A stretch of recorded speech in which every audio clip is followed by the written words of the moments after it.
រឿងរ៉ាវរបស់ព្រះសោណៈសោណៈកោដិកណៈដែលជាអេតតកៈខាងមានសម្លេងពីរោះគឺព្រះសោណៈនេះឯងបាទអញ្ចឹងលោកទ្រទ្រង់នៅគុណគឺកម្ពូល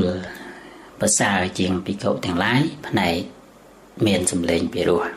ពិសេសហ្នឹងគឺសារផាញ់ដែលលោកបានសូត្រ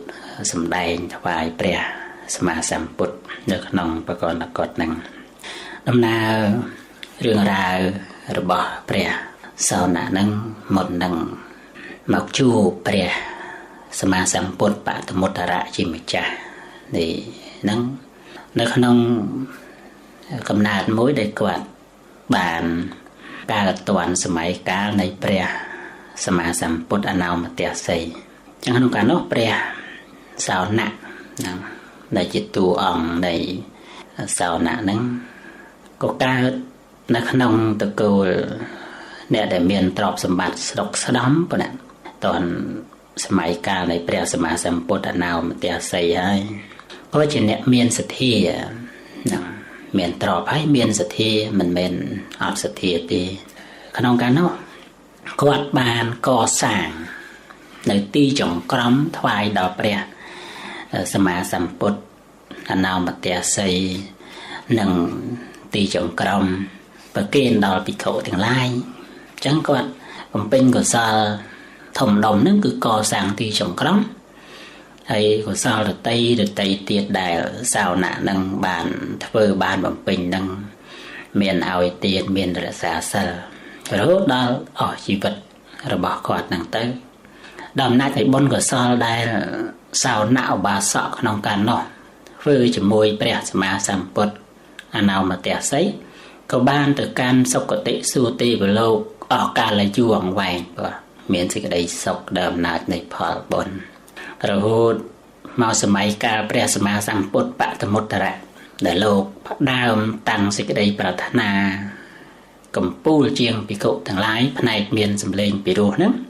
ក្នុងការនោះពេលដែលព្រះសម្មាសម្ពុទ្ធបតមុត្តរៈអង្គត្រាស់ដឹងឧបដិកឡើងក្នុងលោកនៅនគរហង្សវតី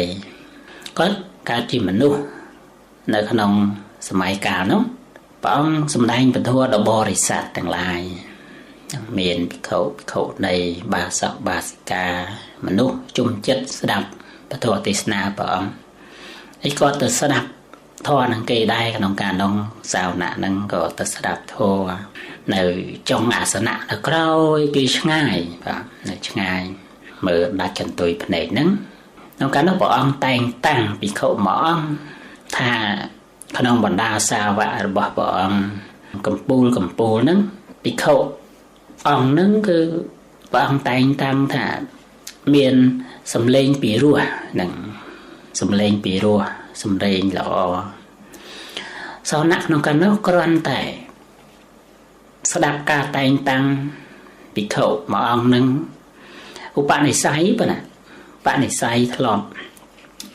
សំបនិស្ស័យធ្លាប់ពេញចិត្តបុណ្យដែលសោណៈបានធ្វើហ្នឹងវាទៅជាពេញចិត្តក្នុងតំណែងហ្នឹងតំណែងណាហ្នឹងគឺថាមិនពេញចិត្តទេតែតំណែងដែលព្រះសម្មាសម្ពុទ្ធព្រះអង្គតែងតាំងភិក្ខុ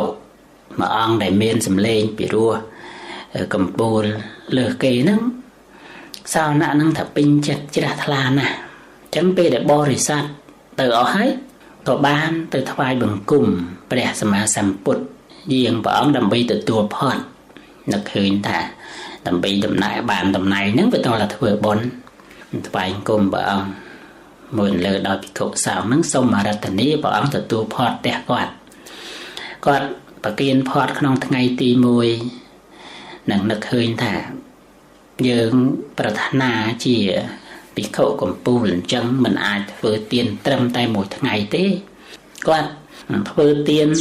ជាប់តគ្នារហូត7ថ្ងៃបាទនឹងថ្ងៃទី7បានគាត់ប្រគេនមានជីវរផងថ្ងៃទី7ចុងក្រោយហ្នឹង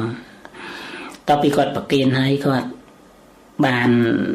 ទូលព្រះសម្មាសម្ពុទ្ធបតមុត្តរៈជាម្ចាស់នឹងថាបពុតព្រះអង្គនៅចម្រើននឹងបុណ្យកុសលដែលខ្ញុំព្រះអង្គបានបំពេញរយៈកាល7ថ្ងៃនេះខ្ញុំព្រះអង្គមិនប្រាថ្នាសម្បត្តិមនុស្ស